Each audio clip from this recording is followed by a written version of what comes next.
Hey guys, and welcome back to another YouTube video. In this video, I'll be going through the Richmond versus Geelong game, in which Geelong ran out a lot more comfortable winners than I thought they would. Maybe, just maybe, they're hitting their form right at the right time, but it was Richmond. It wasn't the likes of an Adelaide or a North Melbourne or a Brisbane type team that really are the upper echelon of the not just fantasy, but AFL women's standard of footy.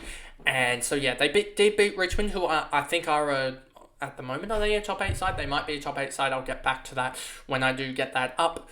But they still beat them very, very comfortably. And in the end, Richmond aren't actually a top 8 side. They're down to 12th. They were top 8, I think, 2 or 3 rounds ago from memory. Let me double check that as well, just that I actually have that stat correct. Let me check round 7. What were they? Are they ever around? I don't believe they might not have ever been around. Let me check early. It might be very early in the piece that they were in the top. Round 5 they were top 8 after being 3 and 2, but it seems like they've gone 1 and 3 in their last couple of weeks and not really improved. Round 6 were they there? Nope. Round 6 they fell out of the 8. So they were there in the early part of the season, but I guess they fell away quite heavily in the back half of the season, having a poor run and losing 3 games out of 4 doesn't really help. But yeah, no, they were 3 and 1 at one point. So to be now 4 and 5, and losing 4 out of your next 5 games doesn't help at all. So yeah, but anyway, before we get into the video, remember to like and subscribe, turn the notification bell on so you know when I upload, and let's get into the video. So as you can see here, Geelong beat them 49-11. I think I had Geelong by 8, so this tip was a little bit off. But anyway, so Richmond, they had Conti and EGAN. Conti had a late surge, and I mean a late surge. He was on, I think, 32 at halftime. If I get this correct, 33, so I was 1 off. But yeah, that late surge of 74 in the second half really propelled her up to a decent score, not a game-breaking round score of a 1. That's not a round-breaking score. A round-breaking score, if we look at all players' round scores, you'll see Gardner. No one really had that round-breaking score. I keep on saying ground. Of like a 150 or something like that Goldsworthy had last week. That really, if you didn't have Goldsworthy, your round basically killed. But she still got a 107, which is feasible for me as a any type of midfielder that's getting a 107 is feasible, and that's why trading out Whitford really sucked, and that's why I should have traded out Press Barkers, even though I had her in my trade targets, which would have been a weird one.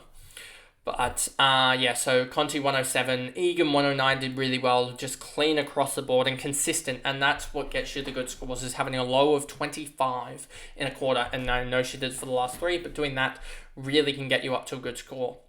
And she did it just through marks and tackles. 7 and 7 is huge, that's 49 points, sorry.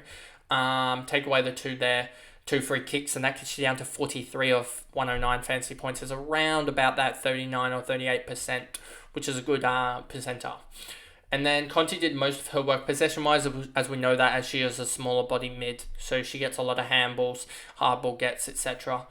Compared to EGAN and a lot of the row bottom, etc. And very similar to the Prisparkis is Conti, in that they get a lot of possession-based rather than tackles to get their numbers up.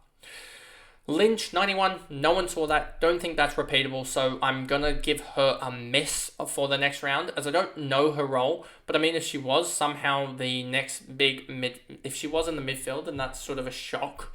But if she was, then maybe that's the case why she did it. But if she wasn't, then I would stay clear of her. I'm just trying to check the team list to see where she actually played, as I don't think it was in the midfield.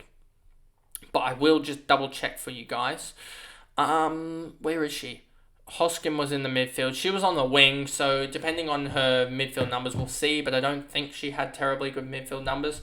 I will just duplicate this to see the CBAs for the woman. Let's just see the Richmond CBA numbers to see if there's any correlation there with Lynch.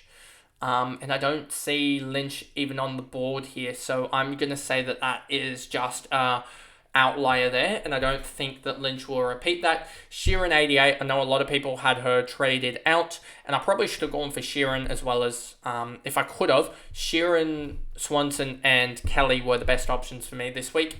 That would have got me, I think it's somewhere close to 4 plus another 80, and then take away like 9 or something like that. So I think it would have gotten me another 70 plus fantasy points and would have just set me up, as Sheeran was never, that was just an outlier performance last week, to be honest with her, and I knew that was going to happen. So I don't know, was Sheeran in my trade target? She might have even been in my trade targets, yeah, but that 47 was just so out of the blue, and as you can see here, her lowest score outside of that was a 59, a 60, 61, and then it goes into the 70s, which just shows she was ultra consistent.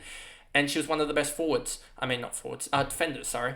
And that 49 really wrecked her average.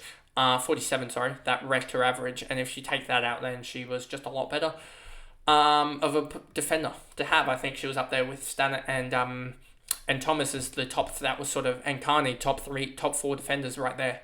Brennan 75, Dempsey 65, Kelly 53 on 23 hitouts. I don't even know who Kelly is. I guess because Seymour was out, I believe, concussed, then Kelly sort of came in, but I wouldn't be picking her, as that 53 was off the back of a whole game, basically, in the ruck, and I believe they'll go for a new ruckman in the last round, but we'll wait and see on that one. But so the likes of Seymour did nothing in the rucker. She got concussed so early in the game. I believe, if we look here at the fantasy by quarter, she came back, but I don't think she had much relevance on the game, to be honest. And I don't think Kelly will have that much relevance in round 10 anyway, enough to be on the field at all. Shevlin, 49, Miller, 35, Reed, 35, Hoskin, 34, Cox, 31, Yassir, 28, McClellan, 28. None of these girls really matter too much. Then we move over to Geelong. I keep on getting these away teams messed up. But Prasparkas, 93, fair effort from her, getting a goal there as well, 27 touches. McDonald, 86, 22, 4 and 5. But these girls just not consistent enough, which just isn't, it sort of sucks, because Prasparkas got 32 in the first, and I thought she was on there. But she just never got going outside of that, and really should have pushed on for a ton, but never did get to that, which was annoying. McDonald, 86, had a shocking start, never really recovered, getting 75 in the last 3.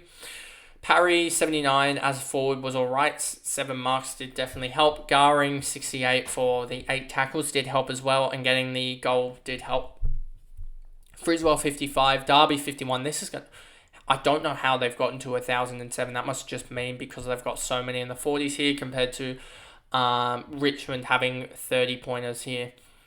Yeah, they just ridiculous. The scoring is so heavily weighted in the Richmond camp. You can just see a 13 gap here, a 10 gap here, a 12 gap here, and then another 14 gap here. There's half their team is under 35 points, which is just a ridiculous output, ridiculously low output. First of all, Darby, Bowen, Maloney, Eamonson, 48, so she really didn't show out. I don't know if she was the one that I put in the trade targets, but hopefully not. Webster, Maloney, Gunjaka, Morrison, 39, so she really didn't show out as well. She's lost her midfield role, it seems like, from all reports that Webster has replaced her, and Webster didn't even have a good game anyway. Hall, 34, back to her sort of 30s and 40s type play. Crockett, Grills, McDonald, Scott, Kearns, and Rankin. But anyway, that pretty much is the video. A very short Geelong recap, as it's basically Prasparkas, McDonald, and that's it for Geelong at the moment. Morrison's lost her role. Webster picking up that role hasn't done enough. And that's pretty much it for all this game between Geelong and Richmond, even though Richmond had more relevant players, but their drop-off is insane, and Geelong just have a more well-rounded team in that a lot of the girls sort of pop up for one game and then do nothing for the rest of the year. Nothing fancy relevant, and we've seen this again with Gunjaka. I know that ever since I put her in existence on the trade target, she's done nothing. Maloney had one good game. I think I put her on the trade targets, done nothing since then. Morrison, her role has dropped, as we talked about. Hoare is just so inconsistent. Eamonson, like we talked about, I think a couple of weeks ago on the trade targets, her role has dropped, or just not been as relevant this week. So yeah, they just sort of have one good game and then about 3 or 4 iffy games, and that really just isn't good enough for fantasy, and that's why a lot of teams only have Prasparkas, if that, from Geelong.